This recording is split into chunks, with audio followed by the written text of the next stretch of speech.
Buenos días. Creo que ya logramos acomodar a todo el mundo. Lleno hoy. Se nota que no leyeron el capítulo que nos toca hoy, porque llenaron esto. Así que todavía están a tiempo de arrepentirse. Pero bueno, hoy vamos a estar en el capítulo 9 de Jueces, para que pueda ir buscando su Biblia y pueda ir viendo los versículos que tiene este capítulo. Dos cosas dijimos al iniciar el libro de Jueces. Una es que hay un ciclo que se repite 7 veces, que es el ciclo que Chris tiene por ahí, ahorita. ¿Sí? Es el ciclo que hemos venido viendo, es el ciclo que ocurre, digamos, conforme van apareciendo los jueces y van apareciendo los personajes. Y la segunda cosa que dijimos en los primeros 2 capítulos, que hoy va a ser muy importante, es que la maldad va empeorando cada vez más. ¿Sí? Vamos por el capítulo 9 de 22 capítulos. Y si usted vino la semana pasada y a usted le pareció muy loco la forma en la que termina la vida de Gedeón, pues hoy va a estar peor. Y si por el contrario usted hoy nos visita por primera vez, pues en esta iglesia decidimos estudiar un libro y vamos capítulo a capítulo y versículo a versículo, y eso quiere decir que leemos capítulos como el de hoy. Con este preámbulo que les estoy haciendo, el personaje del día de hoy se llama Abimelech, ¿sí? Abimelech se llama en la Nueva Versión Internacional, en las otras versiones usted va a ver Abimelech, así que no deje que eso lo confunda. Cualquier cosa le podemos decir, como le decían los compas, Abi. ¿Okay? Aunque no creo que tuviera compas, ahora van a ver por qué. Pero bien, entonces resulta que Abimelech, que lo vimos en el capítulo anterior, que dice que es uno de los hijos de Gedeón, resulta que Gedeón tuvo un montón de esposas, lo vimos de nuevo la semana pasada, y un montón de esposas y un montón de hijos, tuvo 70 hijos, pero este en particular no lo tuvo con una de sus esposas, lo tuvo con una concubina, con una esclava, y a Abimelech se le ocurre un plan para gobernar. Eso es básicamente lo que ocurrió, y Abimelech define y diseña un plan para gobernar, en donde hoy que nos vamos a enfrentar al capítulo más largo de Jueces. El capítulo de hoy tiene 57 versículos y solamente en esos 57 versículos se menciona a Dios 2 veces nada más. O sea, todo lo que ocurre hoy son planes meramente humanos.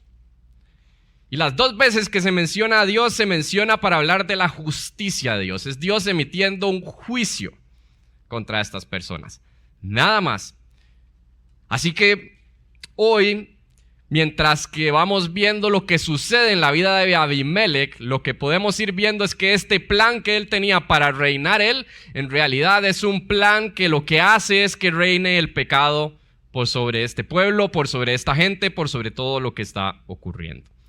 Así que, ¿qué le parece si oramos y vamos a nuestro texto de hoy? Padre, hoy damos gracias, Señor, porque tú eres bueno, Señor, y nos expones a tu palabra, Señor. Damos gracias porque tu palabra siempre tiene poder, Señor, para exhortarnos, para animarnos, para llevarnos a profundizar, Señor, en el conocimiento tuyo y para poder que eso, Señor, transforme nuestras vidas, nuestros corazones, Señor. Así que hoy ruego, Señor, que tú puedas hacer el milagro que solo tú puedes hacer, Señor, y solo tu Espíritu Santo puede hacer en los corazones de cada una de las personas que estamos aquí, para que tú puedas abrir nuestros oídos, para que tú puedas abrir nuestros ojos, para que podamos escuchar las verdades de tu palabra, para que ellas penetren hasta lo más profundo de nuestro corazón y para que transformes nuestras vidas por completo, Señor, porque lo necesitamos, Señor. Nos urge y solamente podemos venir y rogar y clamar a ti para que tú hagas eso en nuestras vidas, Padre. Así que esto lo pedimos en el nombre de tu Hijo Jesús. Amén y amén. Muy bien, entonces, Jueces capítulo 9, versículo 1, dice: Abimelech, hijo de Jerubaal, fue a Siquem a ver a los hermanos de su madre. Entonces dijo a ellos y a todo el clan de su madre: pregúntenles a todos los habitantes de Siquem, ¿qué les conviene más? ¿Que todos los 70 hijos de Jerubaal los gobiernen o que los gobierne un solo hombre? Acuérdense de que yo soy de la misma carne y sangre que ustedes. Cuando los hermanos de su madre comunicaron todo esto a los habitantes de Siquem, estos se inclinaron a favor de Abimelech porque dijeron: él es nuestro hermano. y le dieron 70 ciclos de plata del templo de Baal-Berit, con lo cual Abimelech contrató a unos maleantes sin escrúpulos para que lo siguieran. Fue a Ofra, a la casa de su padre, y sobre una misma piedra asesinó a sus 70 hermanos, hijos de Jerubaal. Pero Jotán, el hijo menor de Jerubaal, se escondió y logró escaparse. Todos los habitantes de Siquén y Bet-Miló se reunieron junto al gran árbol y la piedra sagrada que está en Siquén para coronar como rey Abimelech. Así que, ¿qué le pareció? La forma en la que empieza. Son los primeros 6 versículos. Le dije que eran 57, ¿verdad? Y ustedes se quedaron aquí por su propia voluntad. Entonces, Abimelech va donde los tíos y le dice a los tíos, oiga, vea, aquí la cosa no se sabe cómo va a funcionar ahora. Ya se murió Gedeón. Ahora, ¿quién va a reinar o quién va a gobernar este pueblo? Entonces, yo creo que lo mejor es que, vea, nosotros velemos por nuestros intereses, nos unamos y, vea, si los van a gobernar 70, imagínense el desmadre que sería. Mejor si fuera solo uno y si fuera uno de los suyos. O sea, yo. Y entonces los tíos le empiezan a decir esto a todo el pueblo de Siquén, ¿verdad? Y entonces dicen, oiga, sí, tiene razón. Hagamos una cosa, démosle toda la platica ahí, la ofrendita del templo de Baal-Berit, que si ustedes recuerdan, la semana pasada es el dios al que el pueblo de Israel había empezado a adorar, y entonces le dan la platilla, el hombre contrata unos bichillos ahí medio raros, se los lleva para Ofra, que era el pueblo de Gedeón, donde vivían sus otros hermanos, y a todos los asesina sobre una misma piedra. Esto de una misma piedra lo dice varias veces, lo cual probablemente es porque era una piedra donde se hacían sacrificios para los dioses. Entonces lo hace como un sacrificio a estos dioses. Y después vienen de estos pueblos, note que es Siquén y Bet-Miló, no es todo el pueblo de Israel, y estos pueblos vienen y lo confieren como rey, ¿sí? Y volviendo a lo que les decía al inicio, note que aquí hay una diferencia. Cuando hablamos de los ciclos, cuando hablamos de todo esto, normalmente hay un clamor al Señor por el pecado, el Señor levanta a un juez. En este caso no hay absolutamente nada de eso. En este caso no se menciona al Señor en lo absoluto. Este plan que ellos han ideado es un plan que han ideado 100% basado en lo que ellos consideran que es lo mejor que debería de ocurrir. Y ahí es donde podemos ver la primera cosa de esta enseñanza, y es que cuando reina el pecado, se hace nuestra voluntad. Y si usted dice, bueno, pero esta historia es muy volada, digamos, o sea, es algo que jamás pasaría, digamos, que jamás uno haría, pues déjeme decirle que todos y cada uno de los que estamos aquí estamos en la capacidad de hacer esto que usted acaba de ver. Y porque el capítulo de hoy es así, y entonces hay que empezar así, vamos a hacer un test rápido para que todos veamos cómo luchamos por hacer nuestra voluntad versus hacer la voluntad de Dios. Y la pregunta es, ¿cuánto tiempo ora usted?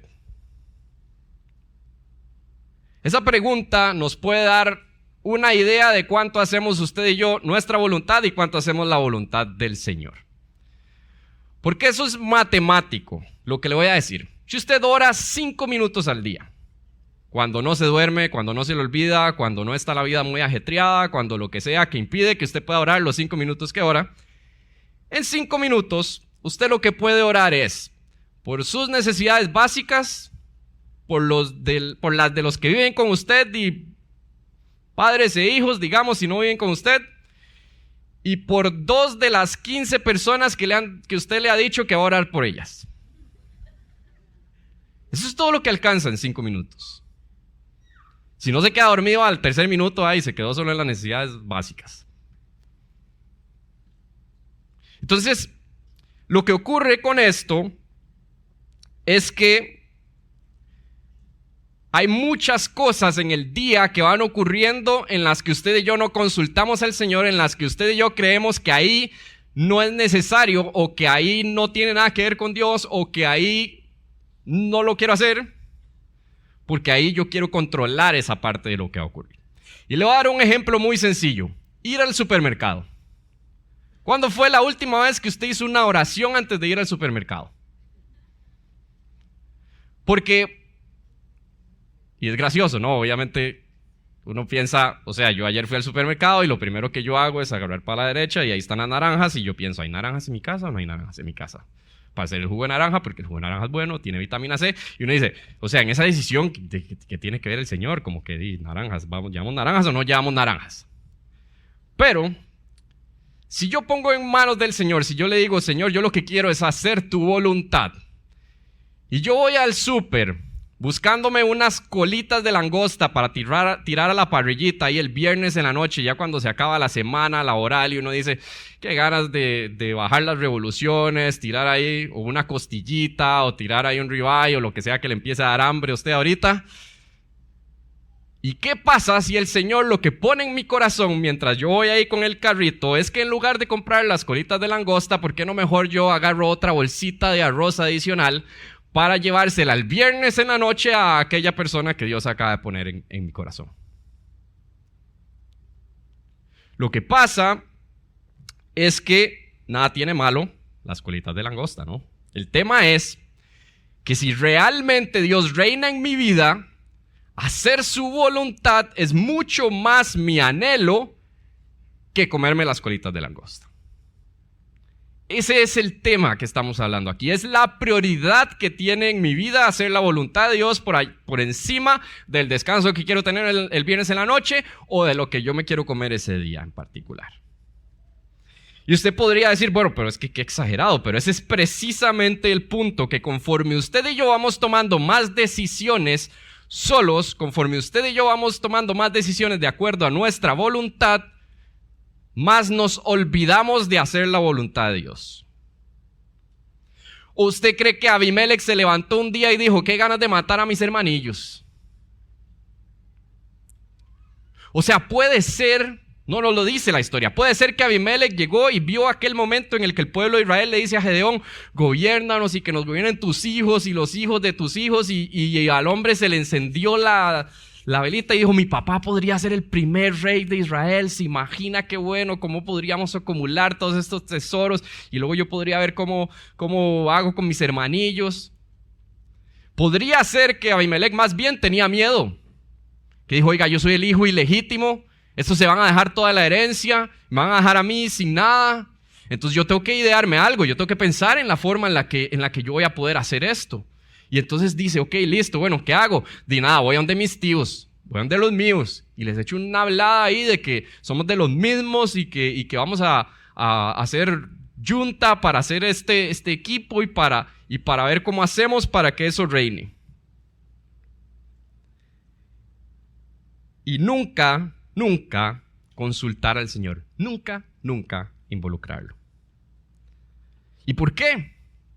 Bueno, porque no era lo cotidiano, no era un hábito que estaba establecido, no era algo que hacía constantemente y por lo tanto no es algo en lo que iba a pensar inmediatamente.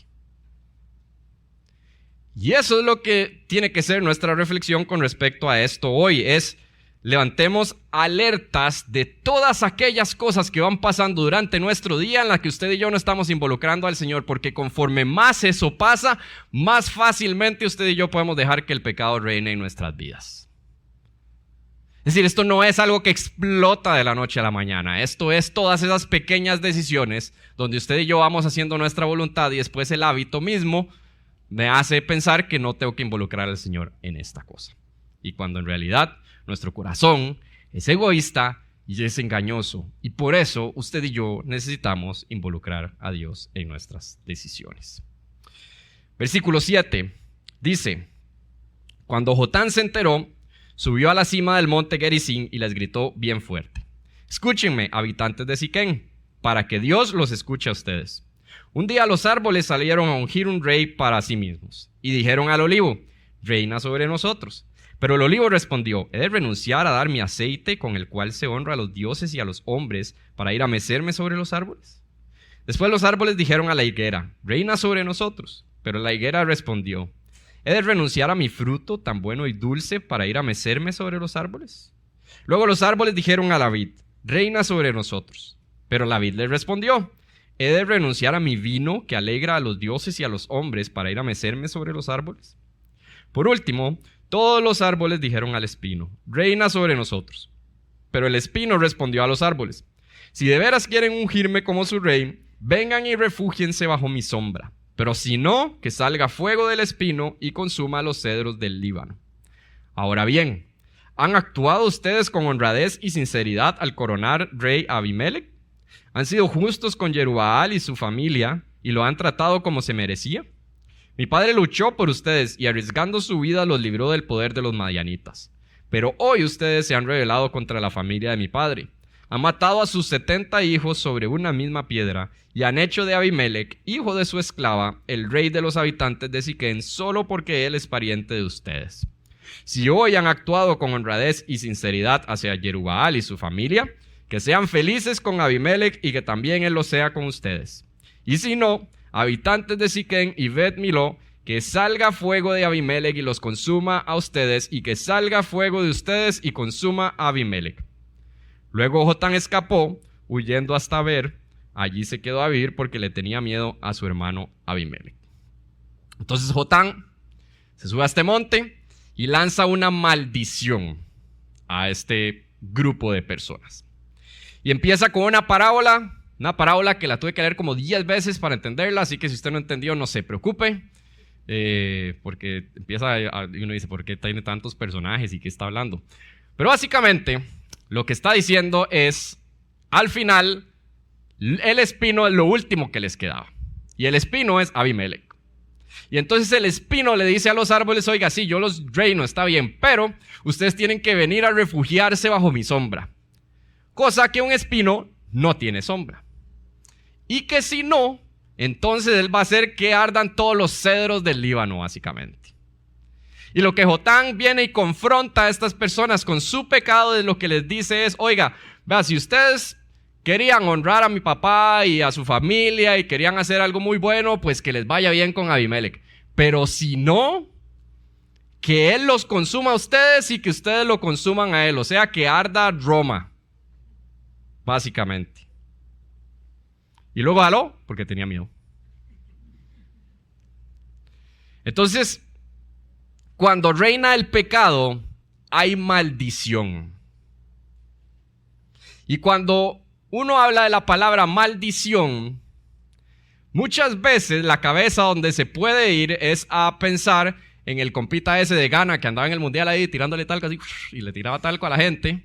O uno empieza a pensar como una señora allá en una olla ahí haciendo una poza mágica ahí, una cosa así, o juntando pelos de la gente, o no sé, todas estas vainas raras que existen. Pero la mayor maldición del pecado es que nos aleja, nos separa de Dios. Esa es la mayor maldición del pecado. Y tristemente es una en la que usted y yo pensamos poco o nada. Porque aquí Jotán lo que está haciendo es mostrar lo evidente. Y decir, oiga, vea, ustedes se unieron por sus propios intereses. En algún momento esos mismos propios intereses van a hacer que ustedes se maten entre sí. Y de nuevo, esa es consecuencia del pecado también, pero no está pensando en la consecuencia del pecado de que los separe de Dios. Y es ahí donde yo creo que la principal razón por la cual a usted y a mí nos cuesta tanto que el pecado salga a la luz es porque poco usted y yo anhelamos estar pegados a Cristo y que los que están cerca de nosotros estén pegados a Cristo. Porque ponemos otras cosas de por medio. Porque pongo primero mi placer antes del anhelo de estar pegado a Cristo. Porque pongo primero mis propios intereses. Porque pongo primero mi ambición por el dinero. Porque pongo primero, si estoy hablando del pecado de mi hermano, también pongo primero el que van a pensar, el que van a decir, el que no me va a ver como un loco, etcétera, antes del anhelo de que esta persona a quien amo esté pegada a Cristo. La maldición por el pecado que nos separa de Dios tiene que generar en nosotros un dolor tan fuerte, tan profundo, que no nos permita quedarnos callados. Le pongo un ejemplo sencillo. Para mí, cualquiera que se para aquí enfrente, inmediatamente eso genera una lucha contra el orgullo. Si usted me ha escuchado decirlo varias veces. Porque yo considero que cualquier persona a quien 5 personas lo escuchan, empieza a tener una lucha contra el orgullo. Y eso puede ser desde pararse aquí al frente, eso puede ser en su trabajo, por el rol que usted tiene, las personas lo escuchan, eso puede ser en su familia, por el rol que usted tiene, las personas lo escuchan, eso puede ser en las redes sociales, que a usted lo siguen personas y a usted le gusta decir cosas ahí en las redes sociales, y etcétera. Todos estos lugares donde usted es escuchado, inmediatamente lo ponen en una posición en donde usted empieza a tener una lucha contra el orgullo. Pero como no voy a criticar aquí al mundo entero, vamos a criticar a Daniel, ¿sí? Vamos a hablar de Daniel y la lucha contra el orgullo de pararse aquí al frente. ¿Y sabe por qué eso pasa? Porque uno se baja de aquí y la gente le dice cosas bonitas. Hoy en la mañana, como dije esto, intentaron ahí medio decir ahí, más o menos, pero no sé ni qué me dijeron. Pero eso es lo que pasa, uno se baja de aquí y la gente le dice cosas bonitas y se ve con respeto, y puede ser que haya un día en el que yo digo gracias al Señor por eso, pero puede haber otro día que yo diga, oiga, sí, yo sí dije eso. Oiga, sí es cierto. No tienen razón, claro. Ahora, si su anhelo es que yo esté pegado a Cristo, ¿cuál es la forma en la que cambia lo que usted hace o dice y además de que si su anhelo es que yo esté pegado a Cristo y usted comprende que yo tengo una lucha contra el orgullo, entonces, ¿cuál es la forma en la que si usted cree que esta enseñanza estuvo espectacular, cuál es la forma en la que usted va a decirlo? Es exaltar a aquel que su palabra es la que nos está enseñando hoy. Es levantar la palabra de Dios, es dar gloria a aquel que es el que hace todo lo que ocurre aquí posible. Porque eso impide que exista jactancia en aquel que se para aquí al frente a decirlo. Porque no hay de qué jactarse, porque estamos hablando de que la gloria toda es para el Señor. Y si por el contrario, usted más bien quiere ir ahora donde James a decirle, Jimmy, ¿por qué sos tan necio de seguir poniendo a Daniel? Ya deja de poner a Daniel. No le entiendo nada, es aburridísimo, solo hace como medio chiste por enseñanza, la voz es súper monótona, siempre termino dormido. Todas estas cosas, de nuevo, están hablando de la persona. Pero si su anhelo es que yo esté pegado a Cristo, lo que usted le va a ir a decir a James como una queja es, oiga, parece que Daniel no pasó suficiente tiempo en la palabra del Señor. Parece que lo que está diciendo Daniel no demuestra que estuvo batallando con este texto, que estuvo tiempo en oración. Parece que se lo hizo ChatGPT. Esa es la queja que usted lleva a James si su mayor anhelo es que yo esté pegado a Cristo. Entonces, aplique esto a cualquier otra arista de su vida. De vivir en la maldición del pecado, tráigalo a la luz. Tráigalo a la luz porque usted tiene ese anhelo de ser cada día más como Cristo y sabe que no puede solo y que necesita que la gente lo acompañe. Traiga a la luz el pecado de su hermano porque usted lo ama tanto que necesita decirle que está viendo esto que no parece estar bien. Pero en amor, porque muchas veces lo que sale de usted y de mí cuando vamos al hermano es el juicio. Y no el amor y no el anhelo de que esta persona esté cada día más cerca de Cristo. Pero eso es lo que usted y yo necesitamos. Y ahora vamos a la tercera cosa que ocurre cuando reina el pecado. Y es que las relaciones se rompen. Vamos a leer una porción larga, vamos a ir desde el 22 hasta el 49. Y vaya notando todas las relaciones que se rompen en estos versículos. Dice versículo 22. Abimelec había ya gobernado a Israel 3 años cuando Dios interpuso un espíritu maligno entre Abimelec y los habitantes de Siquén, quienes lo traicionaron. Esto sucedió a fin de que la violencia contra los 70 hijos de Jerubbaal y el derramamiento de su sangre recayera sobre su hermano Abimelec, que los había matado, y sobre los habitantes de Siquén, que habían sido sus cómplices en ese crimen. Los habitantes de Siquén tendían emboscadas en las cumbres de las colinas y asaltaban a todos los que pasaban por allí. Pero Abimelec se enteró de todo esto. Así que primera relación que se rompe, la de los habitantes de Siquén con Abimelec, por su mismo pecado, por su misma necesidad de sus propios intereses, que hace que la justicia de Dios se haga presente. ¿Okay? Versículo 26 dice: aconteció que Gaal, hijo de Ebed, llegó a Siquem junto con sus hermanos, y los habitantes de aquella ciudad confiaron en él. Después de haber salido a los campos y recogido y pisado las uvas, celebraron un festival en el templo de su Dios. Mientras comían y bebían, maldijeron a Abimelec. Gaal, hijo de Ebed, dijo: ¿quién es Abimelec y por qué nosotros los siquenitas debemos someternos a él? ¿No es acaso el hijo de Jerubbaal y no es Zebul su delegado? Que sirvan a los hombres de Hamor, el padre de Siquem. ¿Por qué haremos de servir a Abimelec? Si este pueblo estuviera bajo mis órdenes, yo echaría a Abimelec. Le diría: reúne a todo tu ejército y sal a pelear. Zebul, el gobernador de la ciudad, se enfureció cuando oyó lo que decía Gaal, hijo de Ebed. Entonces envió en secreto mensajeros a Abimelec, diciéndole: Gaal, hijo de Ebed, y sus hermanos han llegado a Siquem y están instigando a la ciudad contra ti. Ahora bien, levántense tú y tus hombres durante la noche y pónganse al acecho en los campos. Por la mañana, a la salida del sol, lánzate contra la ciudad. Cuando Gaal y sus hombres salgan contra ti, haz lo que más te convenga. Segunda relación que se rompe: Zebul y Gaal.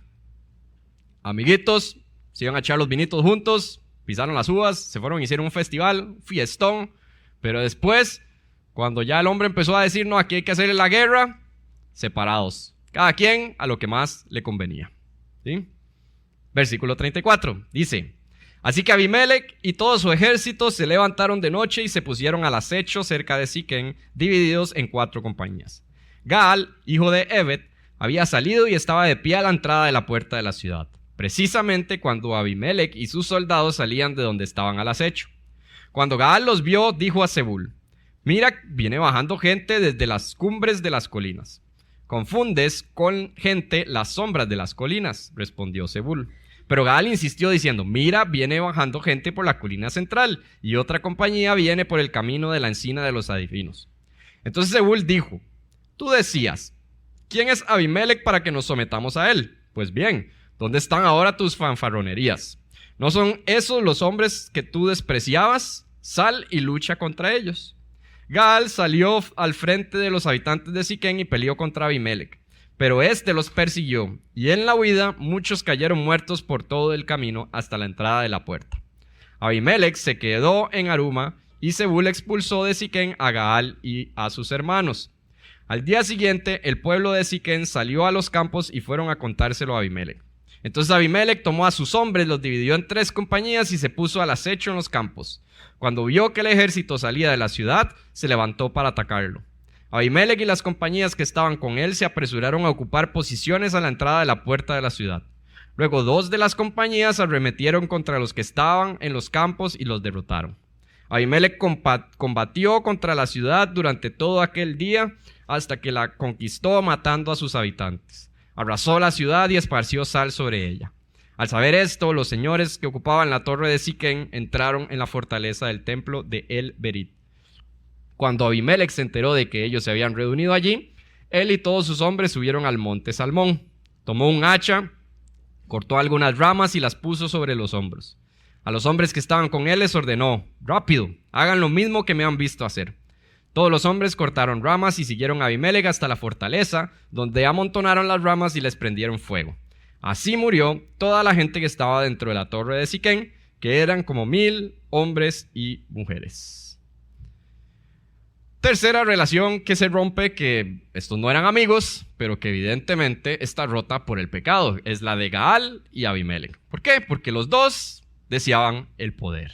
Y esto era lo que gobernaba en sus vidas, y por lo tanto, hacen la guerra, termina todo el mundo muerto. Pero algo muy importante de notar aquí, y es que ninguna persona, ni Abimelec, ni Gaal, ni Zebul, ni el pueblo de Siquem, ninguno nunca se le ocurrió consultar a Dios. Nadie nunca aquí hace una oracioncita, nadie busca a Dios para que le diga qué hacer con respecto a todo esto que estaba pasando. Nadie, absolutamente nadie hace eso. Y cuando reina el pecado, las relaciones se rompen. si lo que a usted lo une con una persona es el pecado, esa relación no va a terminar bien. Eso póngale la firma. Y le doy ejemplos. Si yo hago una relación con una persona porque los dos estamos interesados en hacer un cierto negocio y empezamos a hacer negocios juntos y empezamos a ver dinero, inmediatamente ahí empieza otra lucha muy conocida para todos, que es la lucha para que el Dios dinero no se convierta en un Dios en nuestras vidas. Y entonces, si en la vida de uno de nosotros que somos parte de este grupo, que estamos haciendo negocios juntos, reina el pecado, en algún momento ese pecado va a hacer que la relación se separe. Porque la misma ambición por el dinero va a hacer que eso se acabe. Es la razón por la cual usted oye muchas veces que uno no debería hacer negocios con amigos. ¿Por qué dicen eso? Porque evidentemente cuando llega el dinero y cuando empiezan allá ahí, cuando ya se están metiendo con la comida mis chiquitos, ahí estamos hablando de otra cosa. Y ahí no es el jaja y ahí nos vemos en la casa y vemos un partido y jaja, qué risa y todo bueno. Pero ya cuando nos metimos ahí, ya cuando empezaron a salir estas cosas, es que terminan esas relaciones rotas. Igual pasa con muchos grupos de amigos con los que usted y yo podemos juntarnos. Es decir, este es el análisis que usted y yo tenemos que hacer hoy. Es qué es lo que nos une con aquellas personas con las que usted y yo compartimos nuestra vida. Porque el grupito de los juernes que le gusta ir a tomarse ahí unos frescoleches y a hablar de mujeres, ese grupito no es su espacio seguro. Ese grupito no es el lugar donde usted libera su estrés. Ese grupito es su perdición. Y lo mismo las mujeres, y nos juntamos y jajaja y empezamos a hablar ahí de lo que sea y vamos ahí a cantar ahí a sala de despecho ahí, Luis Miguel, a todo volumen. Que no tiene nada malo, digamos, cantar Luis Miguel. Pero, el punto es qué es lo que ocurre en esas conversaciones, qué es lo que llena esas conversaciones, qué es lo que te une con esas personas. Porque también es una alerta roja si usted solo se relaciona con cristianos, porque usted está llamado a predicar el evangelio a aquellos que no lo conocen. Y yo mismo tengo grandes amigos que amo con todo mi corazón, que son unas fichas, pero los amamos y oramos por ellos y compartimos con ellos y disfrutamos el tiempo con ellos. Entonces no estoy hablando de esto, estoy hablando de que muchas veces cuando usted cree que no voy a ir a este grupo, pero porque yo voy a hacer luz ahí, normalmente lo que ocurre es lo contrario. En lugar de usted ser luz, usted se vuelve oscuridad con todos juntos porque usted quiere ser parte y todos los humanos necesitamos ese sentido de pertenencia, y entonces yo ahí digo un montón de tonterías porque el sentido de pertenencia gana más a lo que yo quería ir y ser luz con estas personas. Entonces la pregunta sigue siendo la misma. Porque si mis relaciones, si lo que me une con una persona es el pecado, eso no va a terminar bien. Y Dios puede redimir las relaciones. Ojo, yo puedo empezar a ser amigo de una persona porque hicimos los negocios, etcétera, pero yo necesito sí o sí que Jesús venga y redima esa relación para que esa relación termine bien, porque si no, de nuevo, sí o sí esa relación va a terminar mal. Porque si yo a mi amigo Luisca lo tengo de amigo solo porque le puedo llevar el carro a que me lo arregle y puedo estar tranquilo de que él me lo va a arreglar, y un día ya Luisca no puede hacer eso por mí, entonces ya Luisca no me sirve. Pero si servimos juntos a Cristo, si lo que nos une es Cristo, si lo que nos une es ir a enseñarle al montón de carajillos que van ahí a jugar fútbol, a enseñarles a jugar fútbol, eso es otra cosa. Lo que usted y yo necesitamos son relaciones que estén arraigadas en Cristo Jesús, porque esas relaciones iban a durar, porque están arraigadas en la roca. Y esto va para todas las relaciones. De la relación más importante que yo tengo, que es la relación con mi esposa, si Cristo no es lo que nos arraiga, si es lo que ella hace por mí, las cosas bonitas y etcétera, ¿qué va a pasar cuando eso no ocurra?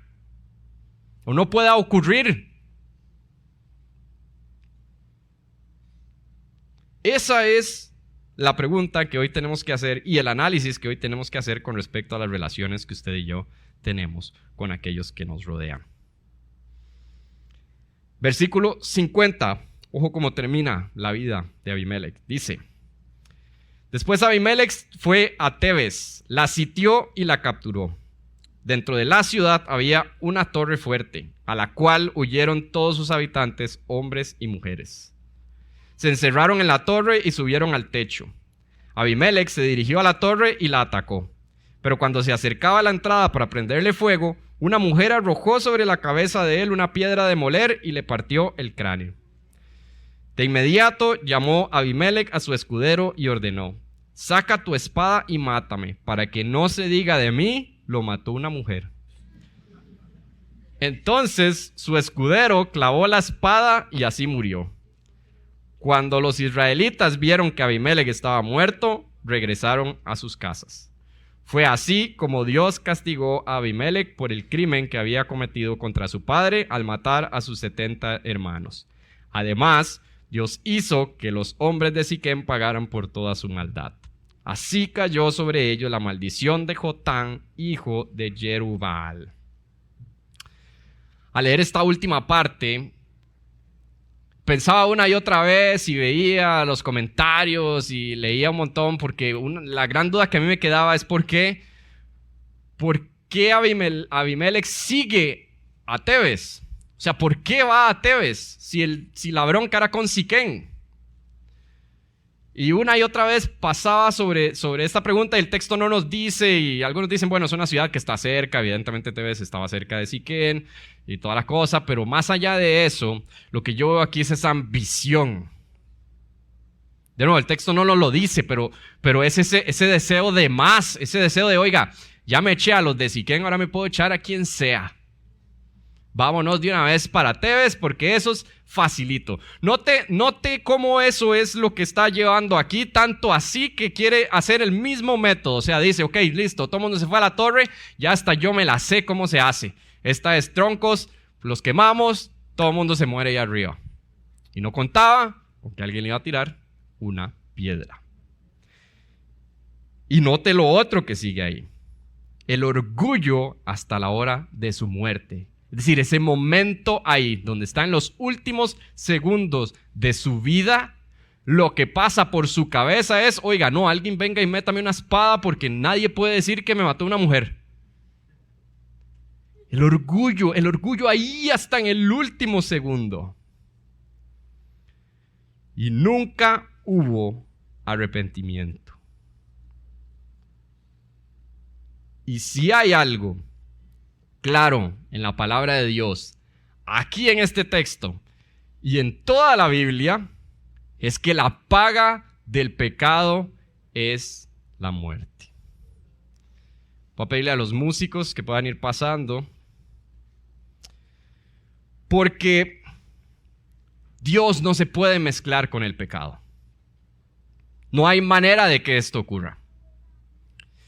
Porque Dios es 3 veces santo nuevamente. Pero note usted lo que ocurre cuando alguien se da cuenta de la santidad de Dios en la Biblia. ¿Qué es lo que ocurre con el profeta Isaías en el capítulo 6? Cuando se ve cara a cara con el Señor y dice, ay de mí, Señor, que soy hombre de labios impuros.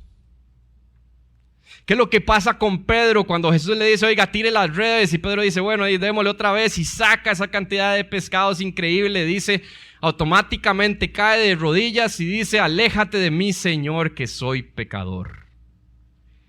Esa es la reacción de alguien que ve, que entiende la santidad de Dios. Y eso es lo que usted y yo necesitamos reconocer para que tengamos la actitud de arrepentimiento que necesitamos tener. Porque necesitamos ver hoy nuestro pecado, porque hoy podemos ver si en nuestra vida hacemos todos los planes basados en nuestra propia voluntad. Porque hoy podemos hacer ese ejercicio, porque hoy el Señor puede revelar a nuestro corazón nuestro pecado de cuántas veces vamos por la vida haciendo lo que nos da la gana en lugar de hacer su voluntad. Porque no es el domingo cuando yo estoy aquí, cuando cantamos y las 2, 3 horas que me alcance ahí el mensaje de la tarde. Es todos los días, en todo momento. Pero para poder hacer esto, usted y yo necesitamos primero reconocer la santidad de Dios, reconocer nuestra condición, humillarnos ante Él y decir todos los días necesito clamarle al Señor para que me salve. Y segundo, yo también busco hacer su voluntad en cada cosa que haga. Y para eso necesitamos orar constantemente. Para poder conocer su voluntad, necesitamos conocerle, necesitamos escuchar su palabra. Necesitamos anhelar estar pegados a Él. Para que el pecado no traiga maldición sobre nuestras vidas, necesitamos anhelar más que a nada estar pegados a Cristo. Más que nuestros intereses, más que nuestros deseos, más que nuestro placer, más que cualquier cosa que usted y yo podamos interponer. Y usted y yo necesitamos hoy también ver y reflexionar y ver nuestro pecado de aquellas relaciones que hemos formado, de aquellas relaciones que hemos cultivado, que están basadas en nuestro pecado. Necesitamos romper esas relaciones. Necesitamos eliminar el orgullo de nuestra vida, la ambición, porque si no, estamos muertos. No es porque si no vamos a morir. La Biblia habla constantemente en este lenguaje. Si usted reina el pecado en su vida, usted está muerto. Pero, y aquí este es el pero más importante de su vida. Pero Jesús, hoy vamos a celebrar la cena del Señor y yo le voy a pedir que usted se ponga de pie conmigo. Porque hoy vamos a recordar qué es lo único que puede librarnos de que reine el pecado en nuestra vida. Y es Jesucristo, que la noche que iba a ser traicionado, que en ese momento en donde una de las personas más cercanas de su vida lo había vendido por unas monedas de plata, que en ese momento en donde lo iban a juzgar por algo que no había hecho, que ese Jesús que había vivido la vida perfecta, que le dice a sus discípulos, dice, oiga, oren para que no caigan en tentación. ¿Y qué hacen los discípulos? Se quedan dormidos. Ese que iba a vivir todas esas cosas esa noche, ese mismo Jesús dice a sus discípulos, después de dar gracias, toma el pan, lo partió y dijo, esto es mi cuerpo entregado por ustedes. Hagan esto en memoria de mí. Así que Jesús dice, este cuerpo, oiga, la paga del pecado es la muerte, pero como ustedes no podían vivir esa vida perfecta, ¿sabe qué? Yo voy a tomar ese lugar por ustedes. Mi cuerpo va a ser la paga por el pecado. Yo voy a ir a la cruz a pagar el pecado de cada uno de los que están aquí. Eso es lo que dice Jesús. Eso es lo que dijo Jesús. Eso es lo que usted y yo recordamos cada vez que tomamos el pan. Que Jesús, su cuerpo molido por completo para tomar el lugar que le correspondía a usted, que me correspondía a mí. Por todos esos pecados que hoy el Señor ha traído a su mente y a su corazón. Así que usted y yo hoy hacemos esto y damos gracias al Señor y tomemos del pan.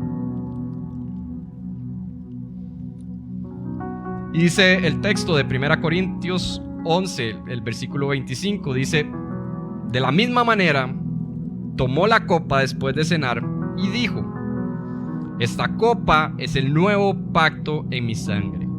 Hagan esto cada vez que beban de ella en memoria de mí.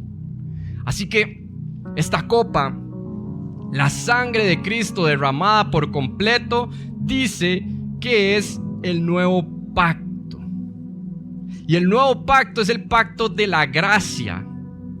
¿Qué quiere decir esto? Que ya no hay necesidad de hacer sacrificios, que ya Jesucristo fue el sacrificio perfecto por su pecado. Y que usted vive en el pacto de la gracia, gracia que es la que le da a usted la salvación. La salvación no es por lo bueno que usted intenta hacer en el día a día. La salvación es porque Dios, por su gran amor y su misericordia para nosotros, aun y cuando usted y yo éramos pecadores, murió por nosotros. No por absolutamente nada que usted pueda hacer, sino porque Él nos amó primero. Y porque Él quiere redimir tu vida por completo, porque Él quiere que ese pecado que reina se apague y se acabe por completo y se olvide y se deje crucificado en la cruz del Calvario, si tan solo usted y yo creemos en Él. Así que tomemos la copa recordando esto. Y dice el versículo 26, porque cada vez que comen este pan y beben esta copa, proclaman la muerte del Señor hasta que Él venga. Y eso es lo que usted y yo necesitamos recordar hoy. No hay manera posible, no hay manera alguna de que el pecado no deje reinar en su vida si usted no permite que sea Cristo el que reine en su vida. Y en cada aspecto, y en cada arista, y en cada pequeña cosa que usted hace. Es la única manera en la que usted y yo podemos hacer lo que Dios quiere que hagamos.